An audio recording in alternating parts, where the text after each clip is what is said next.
Hey friends, if you wish to insert a table in Microsoft Word, then please watch this video. So, before inserting the table, we will have to hover the cursor to the exact location. Let's say I want to add the table here, then I will make sure that the cursor is at the exact location.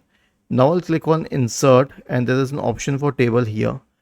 Click on this and you will have to choose the style of the table. Okay, so you can choose it here, the number of rows and number of columns, and that's it. Click on it and the table is inserted. But we do not have sufficient flexibility here, to be very honest.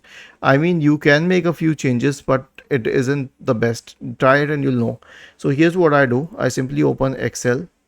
Okay, and then in Excel I will create whatever table is required, and I will do all the editing, required editing and everything in this table itself, not in any other table.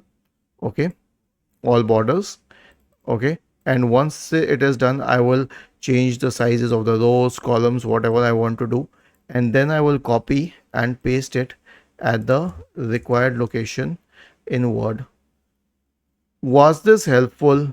If yes, then please subscribe to the channel. If not, then let us know in the comment section of the video on how we could help you further.